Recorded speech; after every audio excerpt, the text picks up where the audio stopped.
شاید برای شما هم این سوالات پیش بیاد که آیا برنامه‌ریزی درسی چه اهمیتی داره؟ در برنامه‌ریزی درسی ضروری است؟ و اصلا چگونه میتونیم یک جدول زمانبندی مناسب برای برنامه‌ریزی تهیه کنیم؟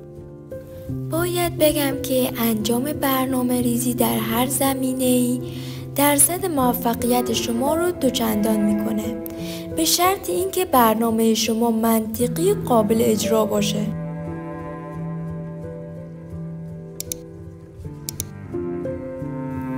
و چرا که داشتن هدف باعث برنامه‌ریزی و اجرای آن توسط فرد میشه و پیمودن مسیر رو هموارتر میکنه.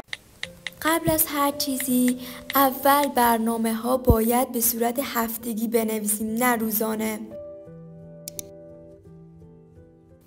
چون اگر بخوایم روزانه برنامه ریزی کنیم ممکنه برنامه هامون دید بلندی نداشته باشه و اینکه باید برنامه به صورت زمانی و حجمی نوشته بشه. یعنی باید مقدارش رو مشخص کنید که مثلا یک گفتار از زیست رو در این مدت زمان مشخص بخونم. تایم مطالعه روزانه تو باید بر اساس عملکرد چند روز گذشته تو بنویسی. یعنی اگر چند روز قبل روزی 3 ساعت درس میخوندی، یهو تایم امروز تو 10 ساعت نکن. میانگین تایم های روزهای قبل رو در نظر بگیر و سعی کن هر روز 30 دقیقه تا 15 دقیقه زمان بهش اضافه کنی تا اون بدن و ذهنتون بهش عادت کنه. تو برنامه باید پیش نیازها رعایت بشه.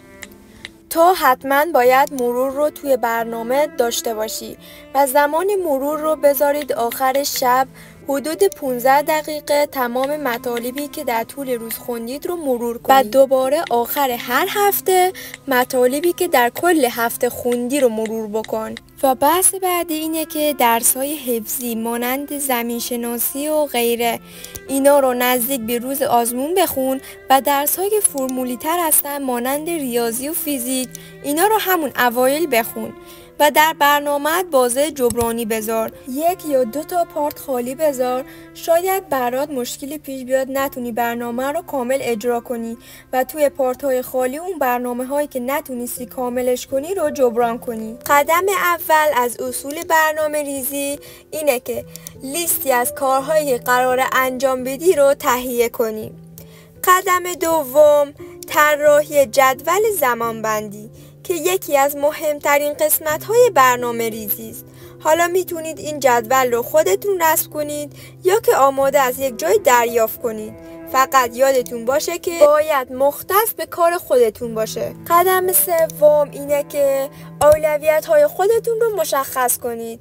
برخی از درس‌ها که مهمتر و زمان زیادی رو باید صرف اون کرد رو دسته‌بندی کنید و اون رو اولویت قرار بدید که آن را در یک زمان معین و مشخصی مطالعه کنید. قدم چهارم فعالیت‌های غیر درسی. میدونیم که درس خوندن بدون وقفه بازدهی مناسبی نخواهد داشت و باید در برنامه‌ریزی شما استراحت و تفریح و کارهای شخصی وجود داشته باشه تا انرژی شما برای انجام فعالیت‌های درسی تقویت بشه.